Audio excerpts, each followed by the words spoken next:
Hello everyone, welcome to MMA at Midnight. This is our post-fight special for UFC 220 and Bellator 192. We're going to start with the UFC 220 card in Boston. The main event, we'll start with that. Everyone expected Ngannou to come out there looking for the knockout, and that's what he did. He came out swinging in the first round, but unfortunately it didn't go his way. He ended up losing a decision to Stipe. After the first round, Francis was completely gassed out. He had nothing. He landed maybe a handful of shots after that, like throughout the rest of the fight. But he was completely gassed. Anytime he got taken down, like he barely could get up. His technique wasn't there. Like his jiu-jitsu, he wasn't scrambling in transitions. He was kind of just sitting there or just trying to like force his way back up, and it wasn't working. Stipe was doing a really good job of controlling him. Controlling his body, tiring him out, leaning on him. You know, he did a good job, like constantly kind of like leaning on Francis, just tiring him out, knowing that Francis was just trying to just stand up, like just trying to like muscle his way back up, and it was just gassing him out even more. Francis needs to work on his cardio. As someone who trains and has this problem, I can tell Francis doesn't breathe when he throws. Like he loads up on his punches, and when you're like loading up on power shots, sometimes you forget to breathe, and that's a mistake that Francis is doing. It's not only that he carries all that muscle and that he's always hunting for the knockout that gasses him out, it's also his breathing. He definitely needs to work on his breathing. Stipe, you know, good wrestling. He's tough. He's durable. You know, I'll give him that. You know, he definitely, you know, he surprised a lot of people. You know, earned a lot of fans. You know, through his tough, gritty performance tonight. I am sad to say that, like, I wish I could see some submissions for him. Francis was leaving himself open for, like, submissions the whole time. The rear naked choke was there the whole night. Francis, he'd, like, put his hands on the ground, like, trying to, like, post to, like, stand up. Like, he would leave his back open. He would leave his neck open. I'm surprised Stipe didn't try and take his back. Francis was so tired he couldn't even stand up, like, just carry his own weight, let alone Stipe's. If Stipe took his back, there was no way Francis was going to be able to stand up. The fight was going to be over. He would have rolled him over, flattened him out. It would have been done. I don't know what Stipe, you know, I don't know if he didn't want to take chances, but at that point, there was really no chances. Like I said, Francis, his jiu-jitsu was non-existent. He was basically giving it to him. You know, he was posting his arms like this, or he would have one hand like this and the other one posted, or, you know, leaning against the cage if they're against the cage, trying to stand up. He was leaving his neck wide open. When they're on the ground, like, he didn't really try and, like, pass or threaten with a lot of, like, dangerous positions where like submissions would be effective. Francis's guard wasn't, you know, it was pretty much like it wasn't really there. It was almost like non-existent, you know. But on the flip side, Stipe's, you know, wasn't attacking with submissions or jiu-jitsu. You know, Stipe's a great wrestler. He has great grappling top control, but his submissions weren't there. That was sad to see. Yeah, someone asked about at the press conference about why his corner would wrap towels around him.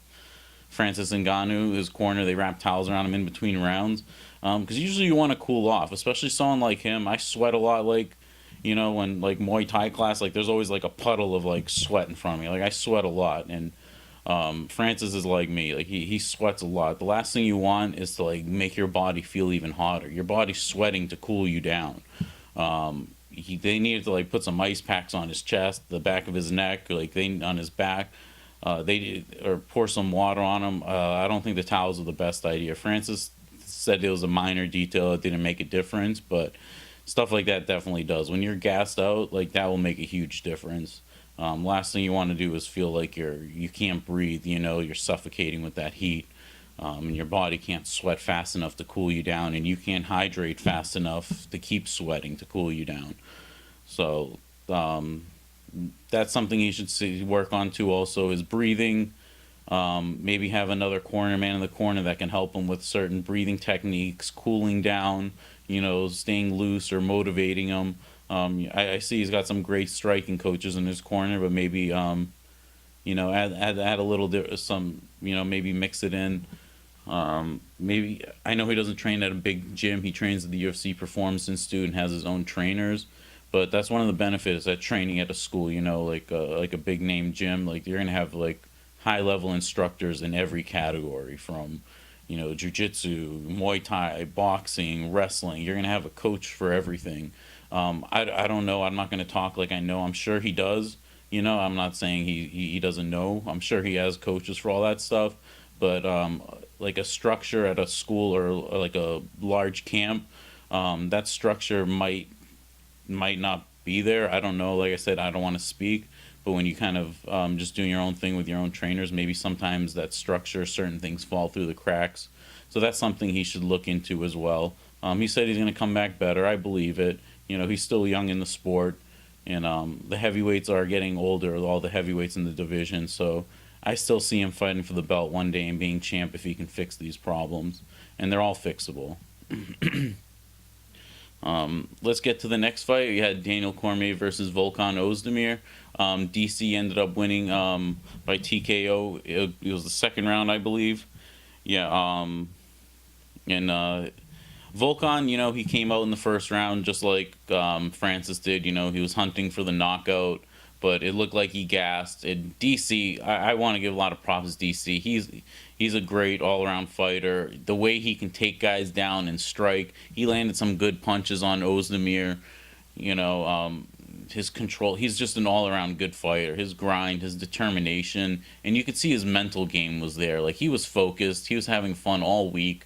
And when he walked out, he didn't look nervous. Volkan looked very nervous. He always looks kind of quiet, but you could kind of see he was, he didn't have that confidence that DC had in there. And it was nice to see DC, especially after he got the win. And, he felt like he even said out in the post-fight interview that he didn't feel like the real champion after losing to John Jones, even though they gave him his belt back.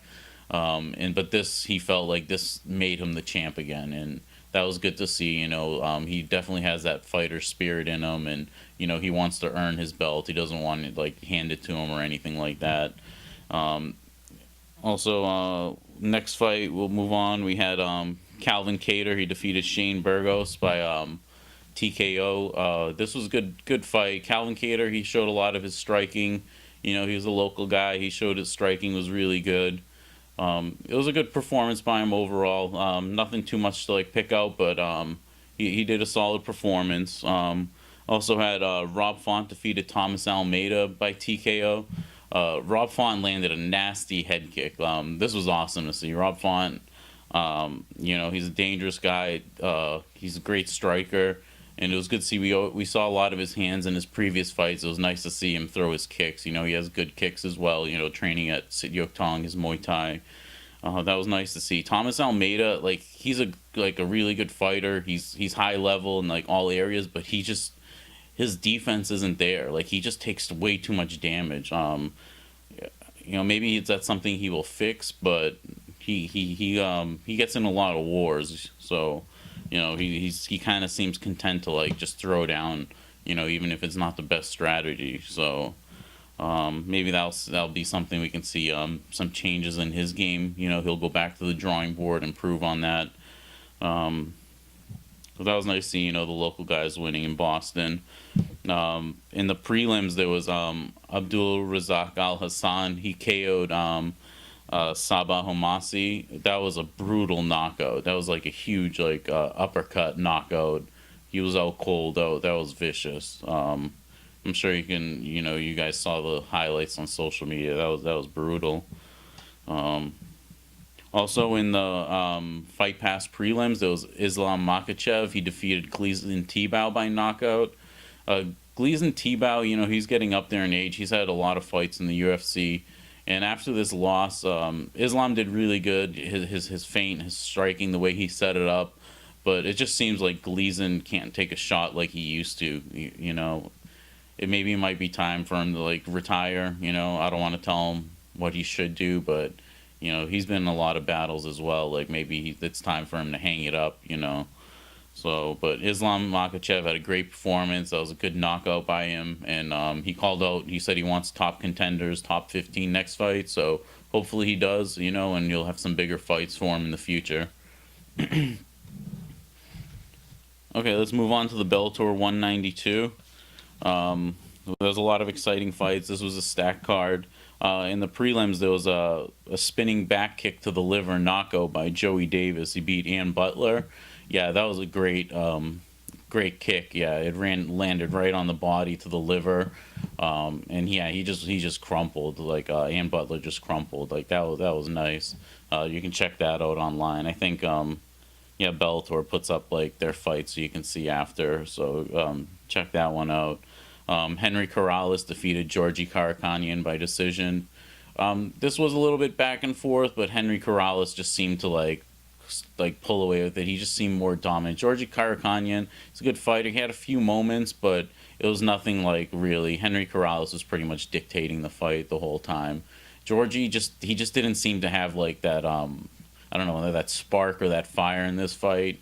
He just seemed out of it. He just and that could easily be just he just realized like he was outmatched by Henry Corrales or something. I'm not saying any excuses, but it could easily be that he was just he was just mentally defeated. Like Henry Corrales was just putting the pressure on him, and he definitely he made a statement in that fight. So in the next fight, Aaron Pico defeated Shane Crutchin by KO. This was another liver shot. Pico hit him with a sick punch to the liver, and Shane Crutchin just went down like that. It was over. It was a sick knockout body shot. Aaron Pico looks really sharp. His boxing, he does have really good hands. His work with Freddie Roach, like we know he's done a lot of boxing training in the past, and he's really like, even though he's young in his MMA career, he might not have a lot of MMA experience. His all around game is very like he's like a veteran in there. So I think it was good for him to get that first his debut, that loss out of the way, because now it just seems like he's going to be on a tear. If he can just keep knocking guys out, like this is going to be awesome. Yeah, that was really good. That was a really good performance by Aaron Pico. In the next fight, we had Michael Chandler versus Goichi Yamauchi. Goichi did well early. He caught he caught Chandler with a sick like hook kick, and it just like Chandler went stumbling back. Like I'm surprised it didn't drop him, but it rocked him, and he like stumbled back across the cage.